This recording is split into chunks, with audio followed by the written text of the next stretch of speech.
CM Hemant विश्व शर्मा ने alpha स्वाधीन के सेनाध्यक्ष परेश बोरुआ को असम की शांति का प्रहरी होने की अपील की है। उन्होंने कहा है कि प्रदेश में शांति होने से युवा प्रोत्साहित होंगे और अशांति होने से हतोत्साहित होंगे, इसलिए उन्हें शांति का प्रहरी बनना चाहिए। गुवाहाटी के बिहारबाड़ी इलाके में गणतंत्र दिवस के मौके पर धमाके की अफवाह पर प्रतिक्रिया देते हुए सीएम ने ये बातें कही। उन्होंने कहा कि अल्फा ने धमकी दी है या नहीं, इसकी उन्हें कोई जानकारी नहीं है। मीडिया से बात करते हुए उन्होंने कहा कि परेश बोरुआ शांति वार्ता के मेज पर आए, इसके लिए प्रयास किए जा रहे हैं, लेकिन वे जिस शर्त के साथ आना चाहते हैं वह सरकार के लिए संभव नहीं है। मालूम हो कि बिहारबाड़ी इलाके में कल धमाके जैसी तेज आवाज सुनाई दी, जिसके बाद हड़कंप मच गया, लेकिन गुवाहाटी पुलिस आयुक्त पार्थसारथी महंत ने स्पष्ट किया कि गुवाहाटी में किसी प्रकार का धमाका नहीं हुआ है, जिसके बाद आज इस मामले को लेकर मुख्यमंत्री की प्रतिक्रिया सामने आई है।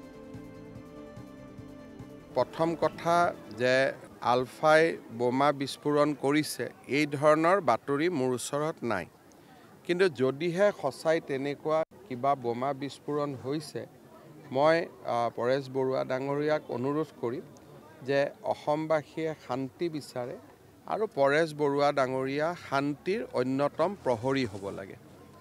যদি তেখেতে আমালৈ খবৰ পঠায় যে এইবাৰ মই বোমা বিস্ফোৰণ কৰা নাই, তেনেকুৱা বাতৰিয়ে অসমক গৌৰৱ প্ৰদান কৰিব, আৰু মই বোমা বিস্ফোৰণ কৰিছোঁ তেনেকুৱা বাতৰিয়ে অসমৰ নৱপ্ৰজন্মক আশাহত কৰিব।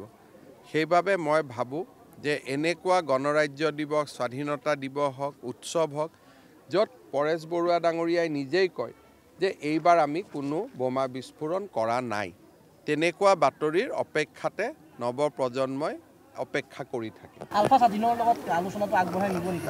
আমি আলোচনাৰ বাবে পথ আমি খোলা ৰাখিছোঁ। তেখেতৰ লগত সময়ে সময়ে মই আলোচনা কৰিয়ে থাকোঁ, গতিকে টেলিফোনত কথা বতৰা হৈয়ে থাকে।